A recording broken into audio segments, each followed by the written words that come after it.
नमस्कार दोस्तों, आप सभी का स्वागत हमारे साथ। हम आपके साथ अर्जुन तिवारी। आज हम बात करेंगे किसानों की संघर्ष की। जो संघर्ष 45 दिन चला, जो धरना अनिश्चितकालीन एलडीए और आवास विकास के खिलाफ किसानों ने शुरू किया था 12 सितंबर को। एक एक घटना हम आप लोगों को बताएंगे कि कब कब क्या हुआ, किन तारीखों में क्या हुआ।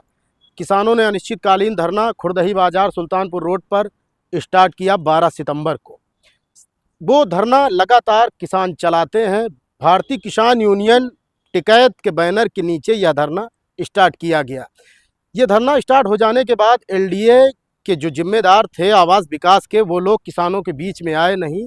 और 12 दिन बीत जाने के बाद किसानों ने एलडीए और आवास विकास की 13वीं और शव यात्रा का एक कार्यक्रम किया अपना विरोध जताने के लिए, क्योंकि किसानों को कोई सुन नहीं रहा था। तो किसान अपने तरीके से विरोध प्रदर्शन कर रहे थे।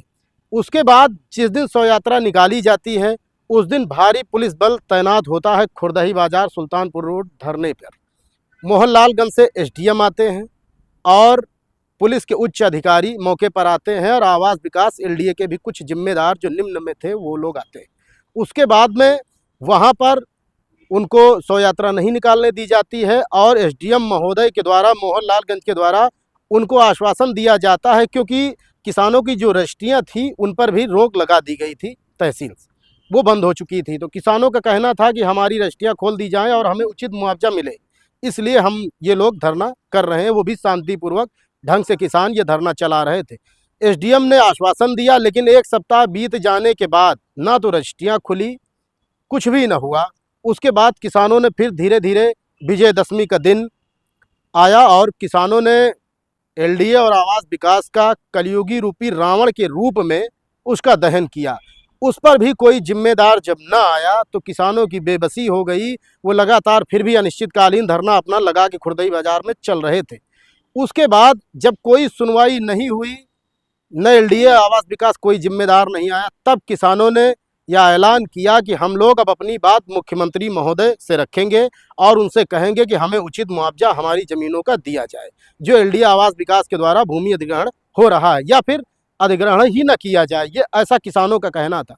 उसके बाद में किसान पैदल मार्च निकालने के लिए तैयार होते हैं। संगठन के उच्च अधिकारी, पदाधिकारी और 33 गाँवों के किसान निकालते हैं, पैदल मार्च लेके खुर्दही बाजार से निकलते हैं। उसके बाद यहाँ से तो उनको निकलने दिया जाता है, लेकिन एससीएल चौकी के पास उन किसानों को भारी फोर्स बल के साथ उनको वहाँ पर रोक दिया जाता है। और जो जिम्मेदार एलडीए से आए थे, आवास विकास से, वो भी वहाँ पर आए नहीं। एलडीए के जो जिम्मेदार आए, धरना स्थल पे बात हुई, लेकिन उन्होंने कहा कि मैं सक्षम नहीं हूँ कि मैं आपको ये आश्वासन दे सकूँ। उसके बाद में ये कारवां किसानों का बढ़ता है। भारी फोर्स के साथ पुलिस बल के तैनात थी मौके पर, सब लोग साथ में बढ़ते हैं और एससीएल के पास किसानों का ये काफिला रोका जाता है। वहाँ पर किसानों से वार्ता होती है, और जो एलडीए के संयुक्त सचिव वो वार्ता करते हैं, आश्वासन देते हैं कि 26 अक्टूबर को वार्ता एलडीए में तय होती है किसानों की। उसके बाद किसान फिर अपने धरने पर वापस चले आते हैं। धरना खत्म नहीं किया जाता। अनिश्चितकालीन धरने का नाम किसानों ने दिया, और वो अपनी मेहनत लगन से उस धरने को लगातार चला रहे थे। अपना त्याग दिया, समर्पण दिया। 45 दिन का संघर्ष किसानों का, और उसका जो परिणाम आखिरी में होता है वो काफ़ी दुखद भी है। लेकिन अभी पूर्णतया यह नहीं कहा जा सकता कि यह धरना अभी, उसके बाद क्या होता है आपको हम बताते हैं। उसके बाद एलडीए की टीम सर्वे करने के लिए सिकंदरपुर अमोलिया ग्राम पंचायत में पहुंचती है।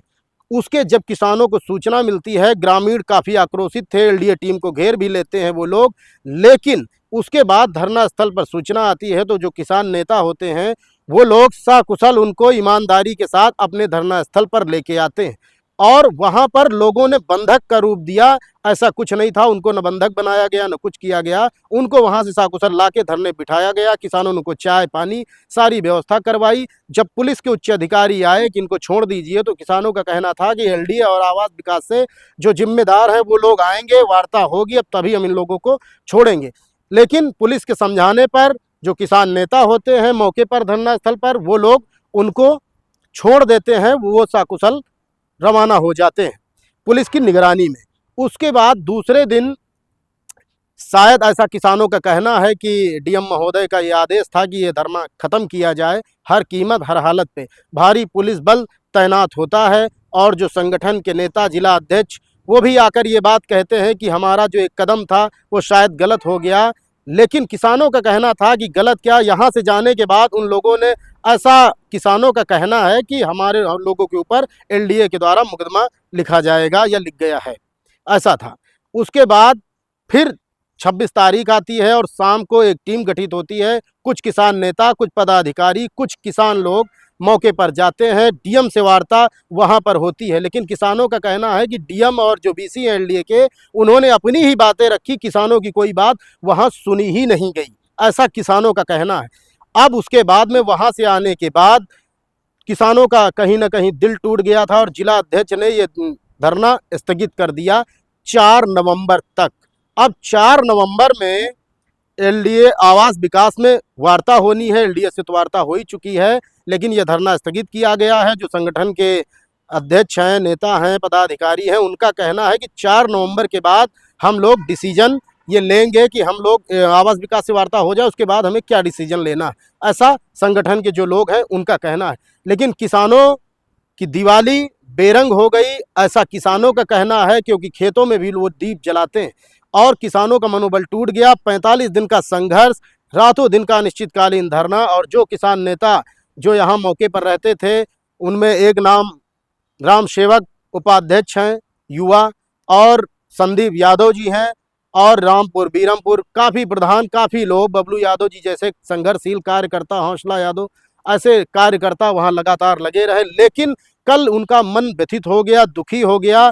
उनको ये लगता है कि शायद हमारे साथ अब इंसाफ होगा या नहीं। अब देखना यह है कि 4 तारीख की जो वार्ता एलडीए और आवास, एलडीए में तो हो ही चुकी है, आवास विकास में जो वार्ता होती है उस पे क्या रिजल्ट निकल के आता है, ये आप देखने वाली बात है। और ये धरना अब दोबारा चलेगा या नहीं, इसके लिए अभी कुछ कहा नहीं जा सकता। अब देखना यह है कि किसानों का जो मनोबल टूटा है, अब सरकार किस तरह से किसानों के साथ जुड़ती है, संवाद करती है, और एलडीए आवास विकास किस तरह से किसानों के साथ पेश आता है।